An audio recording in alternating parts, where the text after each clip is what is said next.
Selamat pagi anak-anakku sekalian. Apa kabar kalian di sana? Semoga kalian selalu sehat dan selalu dalam berkat dan perlindungan Tuhan ya. Pada hari ini kita akan mengikuti perkuliahan yang kelima. Mata kuliah hidrolika untuk kelas A. Kita akan membahas tentang aliran seragam 1. Ayo kita nyimak video ini sampai selesai ya, metode pembelajaran kita pada pertemuan kelima ini. Semangat! Pada pertemuan kali ini kita hanya membahas dua pokok-pokok pembahasan, yaitu yang pertama, pengertian aliran seragam dan syarat-syarat terjadinya aliran seragam. Terus yang kedua, persamaan dalam aliran seragam. Nah, kita bahas yang pertama dulu, pengertian dari aliran seragam atau uniform flow. Aliran seragam mempunyai ciri-ciri sebagai berikut, yaitu yang pertama, kedalaman, luas basa, kecepatan, dan debit pada setiap penampang pada bagian saluran yang lurus, nilainya adalah konstan atau sama. Yang kedua, garis energi muka air dan dasar saluran yang saling sejajar, berarti kemiringannya itu adalah sama. Bisa kita lihat gambar aliran seragam atau uniform flow pada gambar di slide ini ya. Di mana pada ciri-ciri yang pertama itu nilai dy per dx sama dengan 0 dan ciri-ciri yang kedua S0 sama dengan SF. Oke, kita lanjut lagi. Proses terbentuknya aliran seragam. Mungkin ada yang mau tanya, aliran seragam ini bagaimana ya? Sampai terjadinya aliran seragam. Oke, Ibu akan menjelaskan. Bila air mengalir dalam saluran terbuka, air akan mengalami hambatan saat mengalir ke hilir. Hambatan tersebut dilawan oleh komponen gaya berat yang bekerja dalam air di dalam arah geraknya. Aliran seragam ini terjadi saat hambatan seimbang dengan gaya berat. Besarnya tahanan tergantung pada kecepatan aliran. Saat air yang masuk pada saluran itu perlahan, kecepatannya akan mengecil. Hambatannya juga akan mengecil dari gaya berat sehingga terjadi aliran percepatan di bagian yang lurus sebelah hulu. Kecepatan dan hambatan akan meningkat lambat laun sampai terjadi keseimbangan antara hambatan dengan gaya-gaya berat. Hal ini disebut terjadinya aliran seragam. Gambarnya bisa dilihat pada slide ini. Garis lurus di hulu yang diperlukan untuk membentuk aliran seragam dikenal sebagai zona peralihan. Dalam zona ini, aliran dan berubah bila saluran lebih pendek daripada panjang peralihan yang diperlukan untuk kondisi yang ditetapkan. Maka tidak dapat terjadi aliran seragam. Nah, sekarang kita sudah mengetahui ya bagaimana terjadinya aliran seragam dan bagaimana tidak terjadi aliran seragam. Kita lanjut slide berikut. Oke, kita lanjut. Kita akan membahas tentang kecepatan aliran seragam. Kecepatan rata-rata aliran seragam turbulen dalam saluran terbuka biasanya dinyatakan dengan rumus aliran seragam. Rumusnya yaitu V sama dengan C dikali R pangkat X dikali S pangkat Y. Dengan keterangan V merupakan kecepatan rata-rata dalam kaki kubik per detik. R merupakan jari-jari hidrolik dalam kaki. S merupakan kemiringan energinya. X dan Y merupakan eksponen. Dan C merupakan faktor tahanan aliran yang bervariasi menurut kecepatan rata-rata, jari-jari hidrolik, kekasaran saluran, dan kekentalan. Kita lanjut slide berikut. Oke, lanjut slide berikutnya. Kita akan membahas rumus aliran seragam. Banyak sekali rumus-rumus praktis mengenai aliran seragam yang telah dibuat dan dipublikasikan, tetapi tidak satupun dari rumus-rumus tersebut memenuhi persyaratan rumus yang baik seperti yang Ibu uraikan dari rumus yang sebelumnya, pada slide sebelumnya. Hanya ada rumus yang paling terkenal dan banyak dipakai, yaitu rumus Cauchy dan rumus Manning yang akan kita bahas hari ini. Yang pertama, rumus Cauchy. Rumus Cauchy ini ditemukan oleh insinyur Prancis bernama Antoine Cauchy tahun 1769. Rumusnya sama dengan V sama dengan C akar RS, di mana V merupakan kecepatan rata-rata dalam kaki kubik per detik. R merupakan jari-jari hidrolik dalam kaki, S merupakan kemiringan garis energi, C merupakan faktor tahanan aliran yang disebut faktor C dari Cauchy.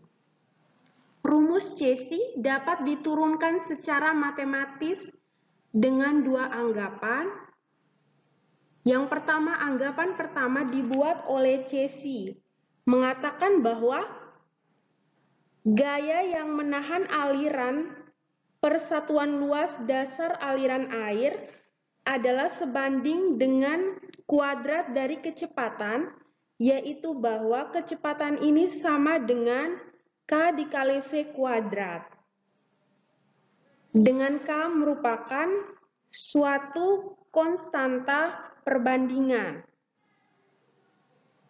Bidang kontak aliran dengan dasar aliran air sama dengan hasil perkalian keliling basa dengan panjang bagian saluran yang lurus atau P kali L pada gambar di slide. Jumlah gaya penahan aliran akan sama dengan K dikali V kuadrat dikali P kali L.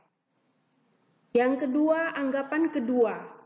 Anggapan kedua adalah prinsip dasar aliran seragam yang dianggap dan ditemukan pertama kali oleh Brahms pada tahun 1754. Mengatakan bahwa dalam aliran seragam, komponen efektif dari gaya berat mengakibatkan aliran akan sama dengan jumlah gaya penahan.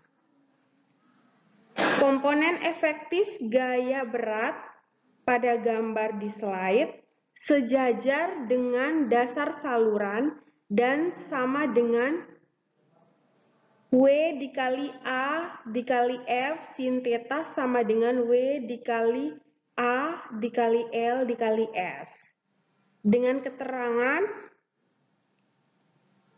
W sama dengan berat isi air, A sama dengan luas basa, theta sama dengan sudut kemiringan, dan S merupakan kemiringan salurannya. Sehingga bisa ditulis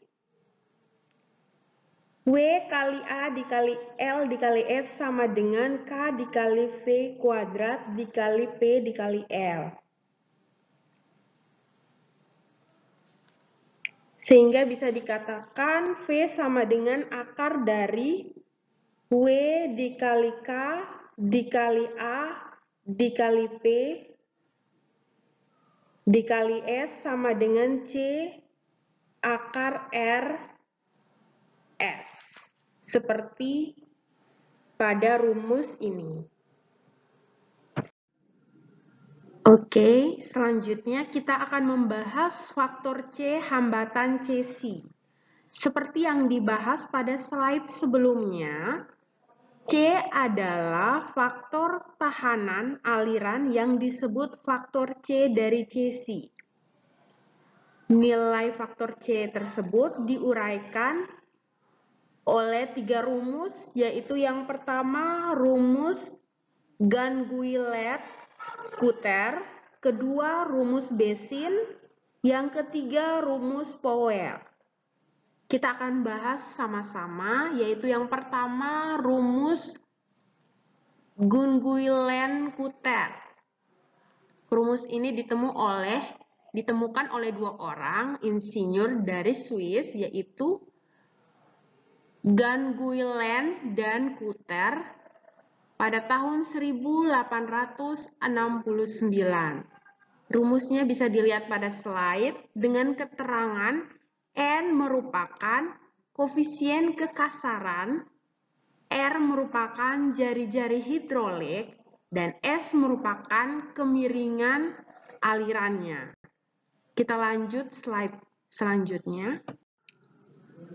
Lanjut slide berikut. Slide gambar ini adalah cara kedua menghitung rumus Ganguillet-Coulter. Dengan cara membaca gambar, nilai C, N, R, dan S sudah ada pada gambar. Buat adik-adik yang tidak ingin menghitung rumus Ganguillet-Coulter, adik-adik bisa menemukan nilai C, N, R, S dengan membaca gambar. Dengan keterangannya bisa dibaca pada slide gambar 53. Lanjut slide berikut. Selanjutnya kita akan membahas yang kedua, rumus Bézin untuk menghitung faktor CCC. Rumus Bézin ini ditemukan oleh ahli hidrolika Prancis bernama H. Bézin pada tahun 1897. Rumusnya sebagai berikut, yaitu C sama dengan 157,6 dibagi 1 ditambah M dibagi akar R, di mana M merupakan koefisien kekasaran oleh Bézin. Nilai M ini bisa dilihat pada gambar, yaitu nilai M berdasarkan deskripsi salurannya, yaitu ada saluran untuk papan diserut, papan tidak diserut, batu tempel, saluran tanah yang licin, saluran tanah yang sedang, dan saluran tanah yang kasar. Nilai M bisa dilihat pada gambar pada tabel ini. Yang ketiga, rumus Powell untuk menghitung faktor CCC. Rumus Powell ini diciptakan pada tahun 1950. Powell mengusulkan suatu rumus logaritmis untuk kekasaran saluran buatan. Dengan rumus bisa dilihat pada persamaan 1 dengan keterangan R sama dengan jari-jari hidrolik dalam kaki. R yang kedua merupakan bilangan Reynolds-nya. E merupakan suatu ukuran kekasaran saluran. Untuk saluran yang kasar, aliran bersifat turbulen, nilai R lebih besar dari C, sehingga nilai C berubah menjadi persamaan 2. Sedangkan untuk saluran yang halus, kekasaran saluran dapat menjadi sangat kecil, sehingga E dapat diabaikan terhadap R, sehingga didapat rumus persamaan ketiga.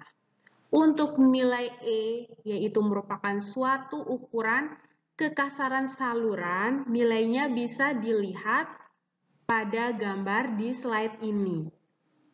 Nilai ini berdasarkan deskripsi salurannya. Oke, lanjut. Pada slide sebelumnya, tadi kita sudah membahas rumus aliran seragam Cauchy. Selanjutnya kita akan membahas rumus yang kedua, yaitu rumus Manning. Rumus Manning ini ditemukan oleh insinyur Irlandia bernama Robert Manning tahun 1889. Rumusnya sebagai berikut. V sama dengan 1,49 dibagi N dikali R pangkat 2/3 dikali S pangkat setengah. Dengan keterangan, V merupakan kecepatan rata-rata dalam kaki per detik. R merupakan jari-jari hidrolik dalam kaki, S merupakan kemiringan energinya, N merupakan koefisien kekasarannya. Untuk nilai koefisien kekasarannya bisa dilihat pada tabel pada slide ini. Oke, kita lanjut bahas soal. Hitung kecepatan dari debit dalam saluran trapesium seperti diuraikan pada gambar dengan lebar dasar 20 kaki, kedalaman aliran 6 kaki, kemiringan dinding 2/1 dan tinggi air 6 kaki. Tentukan nilai N dari Kuiter sama dengan 0,015 dan S sama dengan 0,005. Oke, kita lanjut. Jawaban penyelesaiannya. Oke, kita mulai menghitungnya. Yang pertama, kita hitung dulu keliling basanya. Dari soal ini, penampang salurannya berbentuk trapesium. Rumus keliling. Basa atau P sama dengan B ditambah 2 kali Y akar 1 ditambah Z kuadrat. Kita tinggal masukkan B-nya ini sama dengan 20 ditambah 2 ditambah Y sama dengan 6. Akar 1 ditambah Z-nya ini sama dengan 2. Ketemu hasil keliling basa sama dengan 46,8 kaki. Selanjutnya kita hitung yang kedua, luas penampang trapesiumnya. Rumus luas penampang trapesium sama dengan setengah dikali jumlah sisi sejajar dikali tinggi. Sama dengan setengah dikali 20 ditambah 44 dikali 6. Ketemu hasil 192,0 kaki. Selanjutnya yang ketiga, kita menghitung jari-jari hidrolik. Dengan rumus E sama dengan A dibagi P. Nilai A kita sudah dapat pada perhitungan yang sebelumnya, yaitu sama dengan 192,0 dibagi nilai P juga kita sudah dapat pada perhitungan yang pertama, yaitu sama dengan 46,8 kaki. Sehingga kita masukkan persamaan, R sama dengan A dibagi P, sehingga ketemu hasil 4,10 kaki. Kita lanjut langkah yang keempat, menghitung nilai C menggunakan rumus Kuiter. Ibu menggunakan cara yang pertama menghitung rumus Kuiter, yaitu dengan memasukkan rumus. C sama dengan 41,65 ditambah 0,00281 dibagi S ditambah 1,811 dibagi N dibagi 1 ditambah 41 41,65 ditambah 0,00281 dibagi S dikali N dibagi akar R. Hasilnya sama dengan 41,65 ditambah 0,00281 dibagi 0,005. Nilai 0,005 ini diperoleh dari data soal. Selanjutnya ditambah dengan 1,811 dibagi 0,015. Nilai 0,015 diperoleh dari data soal. Dan dibagi 1 ditambah 41,65 ditambah 0,00281 dibagi 0,005 dikali 0,005 dibagi akar 4,10. Nilai akar 4,10 ini didapat dari perhitungan yang ketiga nilai R yang sudah kita hitung pada slide sebelumnya. Sehingga ketemu hasil C sama dengan 124,2. Selanjutnya kita menghitung rumus CC. V sama dengan C akar R dikali S. Di mana C kita sudah ketemu hasil 124,2. Akar R-nya kita sudah dapat sebelumnya pada slide sebelumnya yaitu 4,10 dikali S data soal sama dengan 0,005 sehingga ketemu hasil V sama dengan 17,8 kaki per detik. Selanjutnya kita menghitung nilai debitnya. Q sama dengan A dikali V, di mana A kita sudah dapat pada slide sebelumnya sama dengan 192,0 dikali V pada langkah kelima 17,8 sehingga ketemu hasil debit Q-nya sama dengan 3,420 kaki. Lanjut slide selanjutnya, ini adalah referensi yang Ibu gunakan dalam perkuliahan kita hari ini. Sekian dulu perkuliahan kita pada hari ini tentang aliran seragam 1. Jika ada pertanyaan, kita lanjut di MS Kim ya. Tetap semangat!